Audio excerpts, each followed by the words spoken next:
What's happening, everybody? We're here, Red Zone DFS.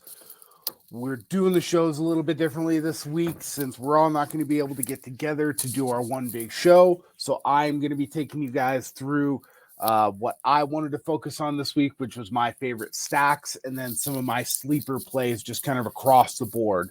So sleepers for me are going to be low owned, higher value guys that I think can really help you break the slate. Pretty wild slate. We have a lot of really, really pretty wild projections. And I think that we've got some interesting things to take a look at. So let's start it off. So we're going to go through stacks, right? So I'm just going to kind of talk about a lot of different things here. And my number one stack that I want to talk about that I think is going to go very overlooked because the Bears are terrible and this stack is really expensive is the Mahomes stack, okay? It is going to be super low owned, all right? However, with it being low owned, I still think it has a tremendous opportunity to be the biggest stack of the week. You don't have to go all in for it. There is a nice run back where I think that DJ Moore had a fine week last week. We all know that Justin Fields is really terrible. Nothing we can really do about that. It just kind of is what it is at this point, right? So if you can get the Mahomes stack with Kelsey, it's expensive, right? You're looking at about $15,500 just for those two players. Now, it sucks because those are premium players, and there is a lot of really good value on the slate this week. But I think that there's enough value where you can get to this stack and access it. You can see right here, Mahomes is only 8% projected ownership, super low compared to some of the other guys out there, right? Josh Allen at 11%, Kirk Cousins at 15%. People really like Kirk. Normally, I don't worry about, quarterback ownership that much, but man, 15% for Kirk. I mean, we're starting to get up there a little bit, right? The Chargers stack in the Minnesota game, that's obviously going to be a very popular game. I'm probably not going to get to that one as much. I like this guy right here, Mike Williams, quite a bit. If we're talking about, pieces that we want to kind of try and pick off from that game, Mike Williams is, I think, a guy that's been a little bit quiet so far this year. As you can see with the darker green here, rates out really well from a points per dollar standpoint and does have a pretty good boom rate and positive optimal leverage. So, the optimals are liking him more than the people are owning him this week, which is why we're getting a positive leverage there, right? Combine him with Justin Herbert, who's the second highest base projection of the week. That's going to be my second favorite stack. You can run it back with a few different people. Okay. Eckler is not playing last week. I should have played more Herbert. When Eckler doesn't play, Herbert throws the hell out of the ball to Keenan Allen and to Mike Williams. So you can play all three of those guys. It's going to be chalky. But look, when it's chalky, we just talked about it, and you can run it back with Jefferson, and I personally like Osborne as a run back as well if you want to do a full game stack. But look, when individual players get chalky, that doesn't mean you can't stack them, okay? Not many people out there are going to do full-on game stacks, and I think this is the week where it really makes sense. If you go back and you look at some lineups from last week, the Millie winner didn't even have a run back. You don't have to have a run back. I really like Jefferson as a run back. I think Hawkinson can be an interesting run back if you want to pick one or both. That's something that you can take a look at. But really, I think that it's a pretty good spot there, right? And it's just something that I should have ran it more last week. I'm a little bummed at myself that I didn't, but here we are, right? Another game, if we're just looking around some, picking off some guys with some of the highest totals here, if we're looking at ceiling projections, which is something that I like to do a little bit, because when I'm playing GPPs, when I'm using Run the Sims, I like to look at ceiling projections because, well, I don't really care about anything else. I'm trying to get as many guys that can hit their ceiling or in the 75 percentile range. So that's how you win tournaments. It's pretty simple, right? So if we're looking at some guys, so again, this brings me back to my Chargers stack. We have, 1, 2, 3 guys in the top 1, 2, 3, 4, 5, 6. 3 out of the top 6 have the highest projected ceilings on the slate. You got to try and get to that. Now, like I said, it is going to be expensive. So you're going to have to find some value elsewhere. And we'll get into that a little bit later, right? That's where kind of my value, low owned sleepers are going to be, right? Because, we don't want to just get to value, especially in this specific build that's super chalky. But again, if we're playing 3 max, single entry, which is what I mostly play, you don't have to worry about the chalk so much. It's really just go play your guys, right? So, so that's an interesting one to me. So if we're going to scroll down, I think that the Lawrence stack, I think that this Jacksonville Houston game could be a sneaky game. I think ETN is a really nice play this week. There's Kelsey, right? 13%. Look where he's popping up right there. There he comes back. Mike Williams is right there. I think that there's a couple of games that are sneaky. I think that the Dallas stack with no run backs from Arizona is definitely an interesting choice. That's one where if you don't have to run something back on the other side. I really like that. I liked the Lawrence, the T-Law, ETN, Ridley stack is something that I really like. You can run it back with Tank Dell. You can run it back with Nico Collins, who's just getting peppered with targets, and somebody that I really like. I really like ETN and I really like Collins, right? So even if you just wanted to run like a mini correlation stack within some of these other larger games that you're stacking, that's kind of a nice way to do it. So you have like a main stack, plus you have ETN, Collins in that little correlation there where you're thinking that, Jacksonville's going to be winning. Houston's going to have to be throwing the ball more. So you're going to be able to pick that up. Something that's super attractive to me. So if we're looking for some more quote unquote value, right? Because again, we're going to try and play some of these heavy stacks that we just talked about. I like to go and run the Sims, and I like to use the points per dollar filter if it'll decide to work for us right now. I hope it does. That's not what we want right there. We want this. Okay. So as you start to go down, you just want to keep an eye on the left-hand side for the salary. The first guy that comes to mind is going to be Durham Smythe. He's a tight end in Miami who's been getting all of the run. This is very, very similar to the Hayden Hurst play that I nailed week 1. Okay. Getting a ton of volume. He's getting all the reps. He's getting all the passing reps. So he's a guy that I would like to get to, especially at $2,900. That's a fantastic price. I like paying down for tight end when possible. I think it's a really good price to pay for someone like that. We're going down. We're trying to look a little bit more. We're trying to find some position players and mine some value out of those guys, right?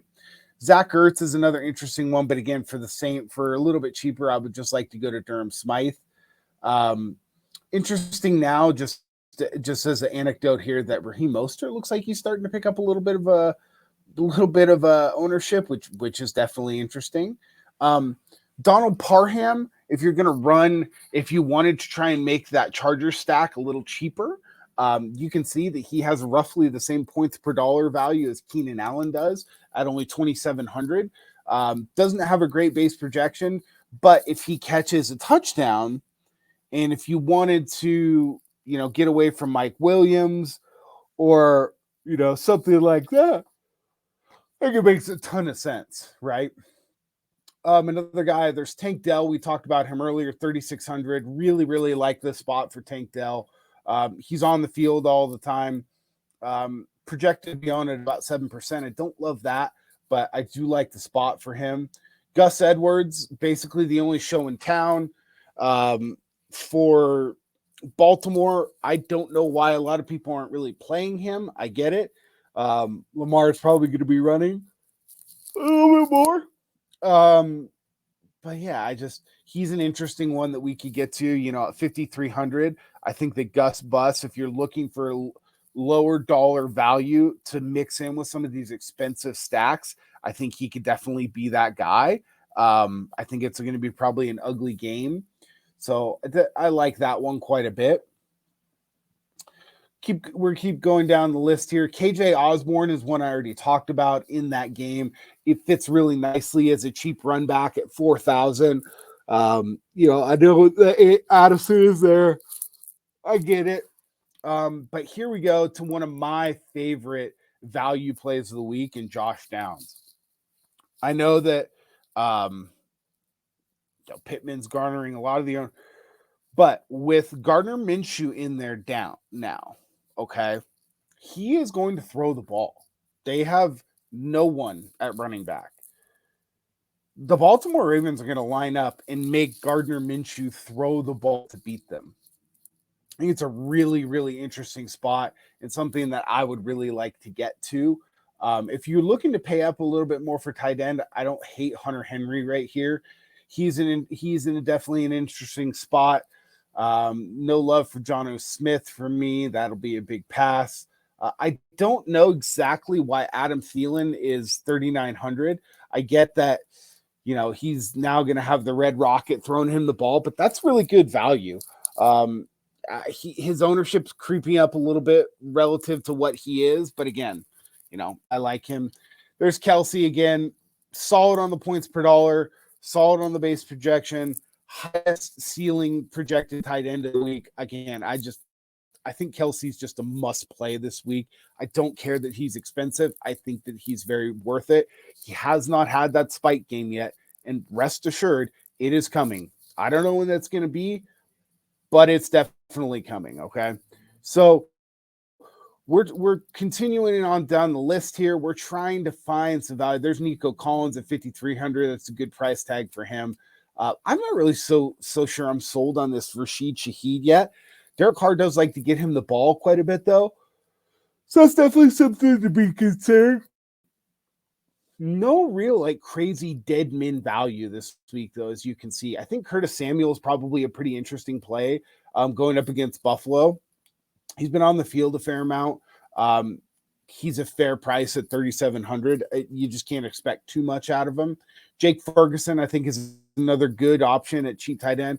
I just wish they were playing somebody a little bit better because who knows, they really may not be able to do anything. The Cardinals, that is. Isaiah Pacheco is an interesting guy that could be an option. Now, we're talking about stacks. If you want to get really crazy, I played around with one. Last week, I had a lot of success with running the Danny Dimes stack after we got the really terrible Danny Dimes game. Okay.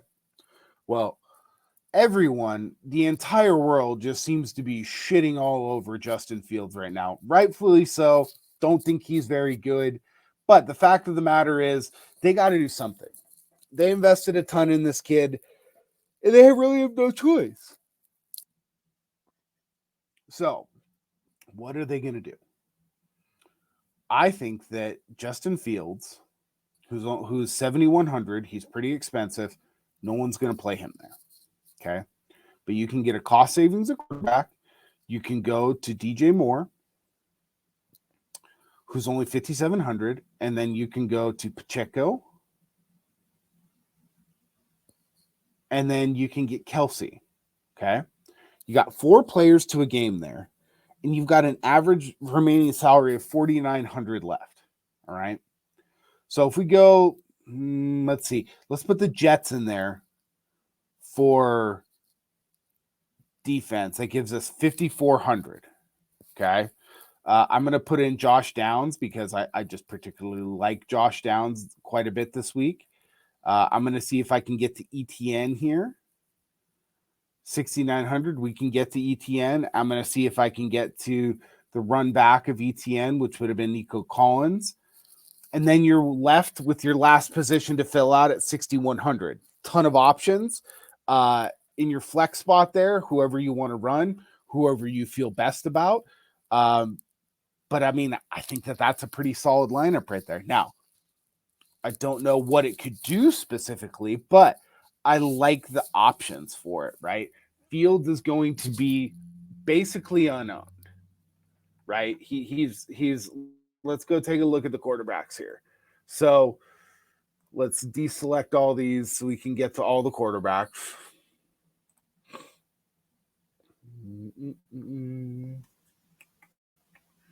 Come on. All right, just quarterbacks now. Let's sort by salary. Okay, here's Fields. Terrible projection, 1% ownership. Okay.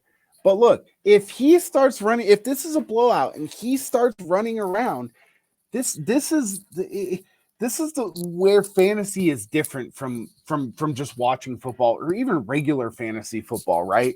In your 12 team or 10 team home league that you play in, or any league that you play in.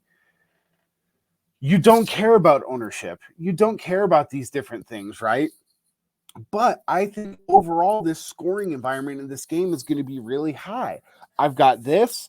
I've got ETN as a running back. I've got Pacheco, who's now getting 73% of the carries in the backfield. I've got the highest projected tight end in Kelsey. I've got the Jets defense, which is, hey, who knows, but they're playing at home. They're an underdog.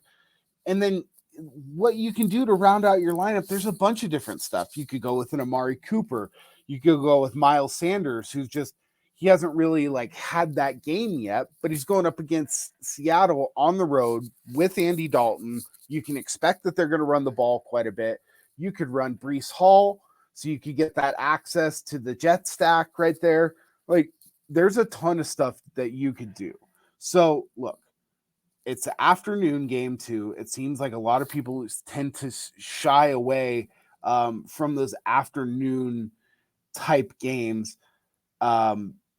So look, I think you should just go for it, right? I think it's a really good option. And I think that the field stack is something that you could get really weird with and maybe, take down a pretty good tournament for something that people just go, oh man, he sucks, blah, blah, blah.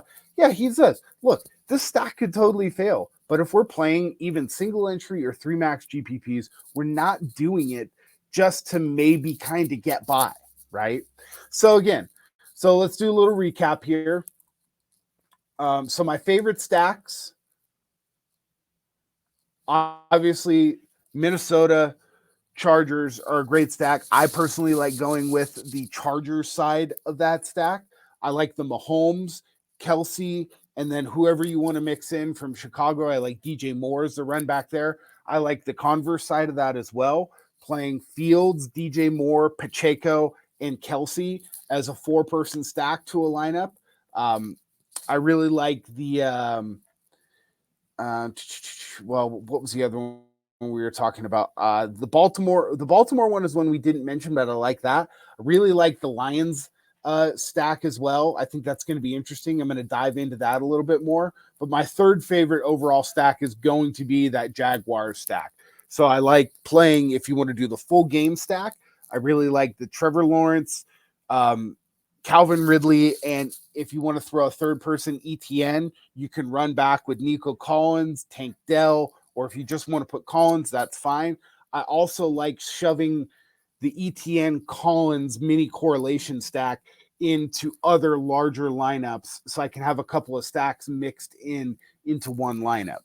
Some of the cheaper low owned guys that I'm really liking that are also coming in at lower ownership is going to be Durham Smythe, tight end for the Dolphins. We've got Gus Edwards, running back for the Baltimore Ravens, and then Josh Downs. Okay. My bold call of the week. Let's put it back on. Let's look at our projected ceilings.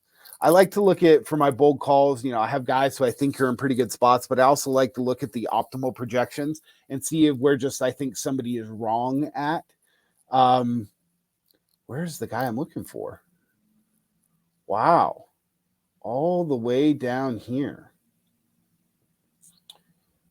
Okay.